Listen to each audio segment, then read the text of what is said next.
Hey everybody, and welcome back to Living Between Paychecks Kitchen. I'm Oz, Jack and Later Still Lake Jackson. This is coming from my little Cali kitchen where we still haven't figured out the light.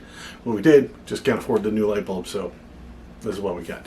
Now this one's fun. This one is inspired by a comedian who's living over in England, from what I understand. Monica, I can't say her last name.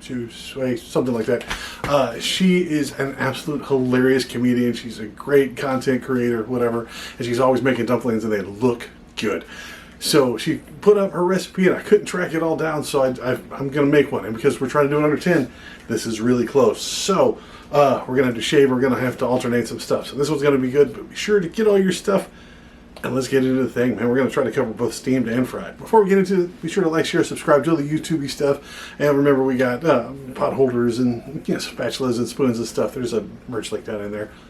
Let's get into the food. All right, this is a lot of stuff, so we're going to break it down as quick as we can. Biggest thing is going to be 1 pound of shrimp. You're going to need 1 pound of shrimp to get in there, right?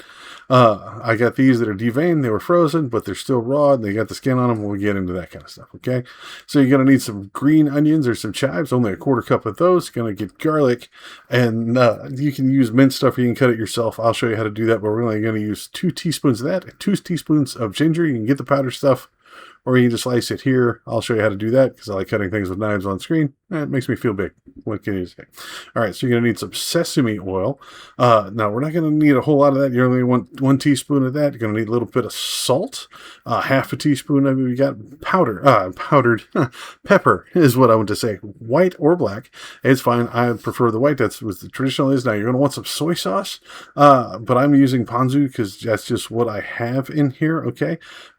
When you use that, it's only 1 teaspoon of that. Cornstarch, you're going to need 2 teaspoons of cornstarch. There's very little of stuff. So you're going to need some oil for frying, or a little bit of water if you're going to steam them, and a steamer. The biggest thing you're going to need is these wrappers, these wonton wrappers, gyoza wrappers, pot stick wrappers, whatever the hell they call them. I had to drive all over Houston to find the damn things, so this worked. Also, you're going to need a little sugar. Forgot to mention that. Sorry. So first things first, we need to peel these shrimp. So easiest way to do it is just pull the legs, peel the first section or two, and then squeeze it from the back and it'll come right out. So just pull this section off, right? Get that off of there. Whoop. Squeeze that tail and it just slides out and you are set. It's kind of like crawfish, man. It works really well. Now these are deveined, but be sure to check it anyway. Sometimes the machine doesn't get it all. So there you go. So we're going to show it again. I grew up on the Gulf Coast, is how it is. Just pull the legs, pull the first section or two off, grab that last section of the tail back here, just give it a little squeeze, and it just pushes the shrimp out. It makes it so much easier to have to peel each individual one. Be sure to check the vein. And then again, like when you go to cut it like this is the pound, like 30 minutes later, I had to use all these. Now, when they said to cut it down, get you a nice sharp knife, and they want you to cut it until it is a gray goop. That's a culinary term, goop. But I'm going to run this blade through it 3 different times, dude, and it is still going to be chunky. I just don't have the patience for it. So just run the blade over as best you can. You can just put it in a food processor if you have one. I think that's cheating, mostly because I can't afford one. So get it and just pulse on there for a little while till it turns into a gray goop and you're fine. Again, I ran this through here 3 friggin' times, and this has still got some pretty big chunks in it, but it still works, right? I doubt it'll make it, because like I said, look how slimy and goopy it is, but it's still not enough for what I've seen on these other ones. Either way. So we're going to work in our ginger and our garlic. Be sure to get your garlic, put it in your garlic jar, shake the bejeebles out of it. The fresher it is, the more this works, but just shake it, and then the damn thing, it peels the damn thing. So you don't have to squish it, peel it by hand, and have garlic hands for days, right? Just go ahead and pull the skin out of there. Now, it's ginger root. Be sure to wash it. It's a root. So for the amount we need, we're only going to use about 1/2 inch of it, okay? So that's going to be about 2 tablespoons. Now, I didn't have the time nor the patience to do the shrimp, so the ginger is going to suffer about the same. So I'm going to slice it one way, stand it back up, stack it back up, slice it one way, slice it the other, and call it good. You can run it through further. Again, I love ginger, but you don't want just a giant mouthful of it, so be very careful with it. Again, if you're going to use the powdered stuff, just 2 teaspoons and you're good. Like, this is one of the main things. And if you have a splinter or a cut in your finger like I do, you will find it with this ginger. It will point it out. So cut it up as best you can, or just as much time or patience you got. The garlic, same thing. 2 teaspoons. Use the minced stuff. It'll save you time and effort and freaking the dish laundry is what I like to call it around here. Just the saving, washing the dishes to do that. Just use the minced garlic is all I'm saying. Oh, don't drop that in there. That's gross. But once you get in there, you're going to put it all in about a medium-sized bowl with your shrimp stuff. Now we're going to start cutting up these chives again. First things first, cut off the roots on the end of it. We're going to do about 5 or 6 of these stalks together because we only want like a handful of these, right? So a little bit, it's a quarter cup. I try to fine pack all my stuff like this because there's a lot of air in it. So I use these, cut it down, we're good. I just like one out of the pack didn't make it. The rest of it were all cut into here. The finer you cut it, the more the flavor spreads out through all the bites and stuff. But again, run the blade through it 3 times, put it in the bowl up good. Mine are going to be a little chunkier than most. So you're going to get your sesame oil. Okay, and you only want 1 teaspoon of that.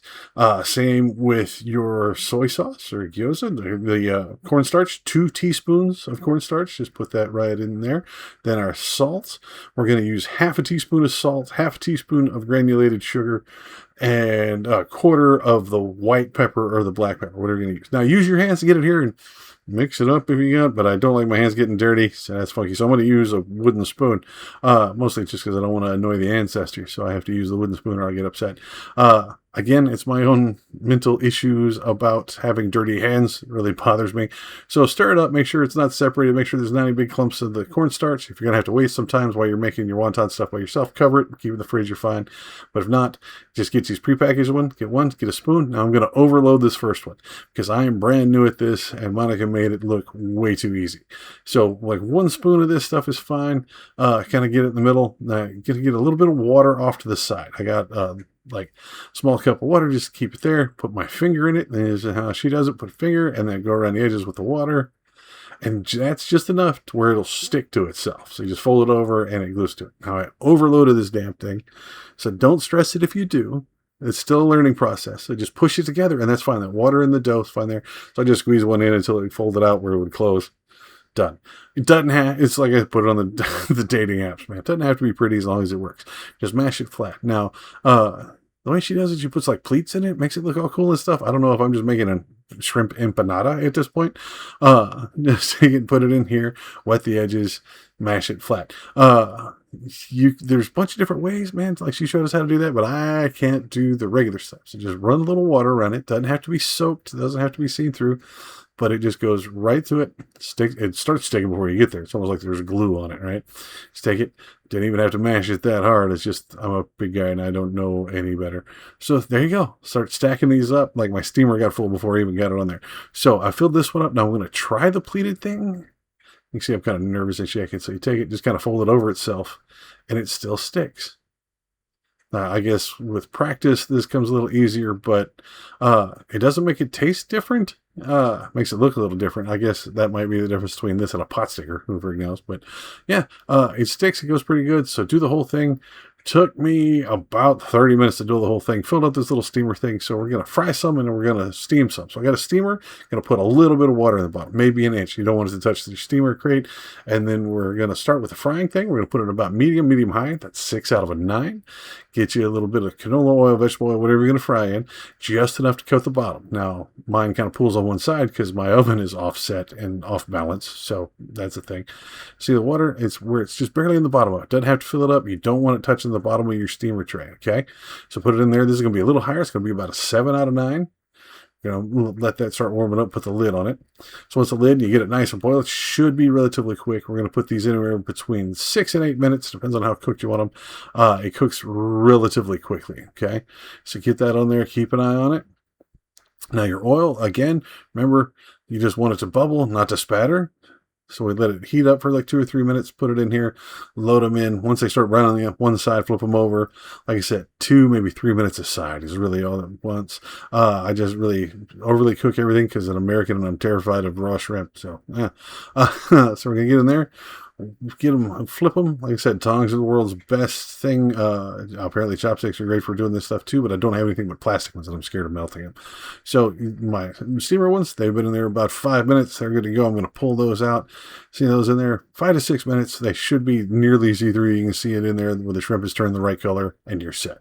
So this, we're going to pull out our old school favorite paper towel on a plate and pull it out of the oil, let that drip, set it to the side. Just keep loading these in. It took 2 loads at each one full skillet and 1 school pot, and it made so many of these damn things with just 1 pound of shrimp. This was so easy.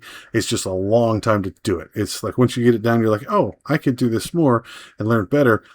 But man, these were good. It was relatively simple. It just took time to put it all together, right? I love this. This was great. I don't know if I'll ever make it again unless I'm trying to impress a date or something. But the food is great. It's just a lot of time, man, and my brain just won't slow down that much. If you do this or you do it differently or I did it wrong, let me know. That's what the comments are there for, man. Just yell at me. Let me know. Tell me. Just Monica did it better. She always does. That's fine. But yeah, this is great. It was 2 meals for a big guy like me, and it was well under $10 once we got everything and kind of parceled it out, and I didn't have to use one of the packages of the wrappers and stuff. So it worked out. It got under our budget. It's really good. You got to let me know if you try this. Send me some pictures. All right, folks, I did it.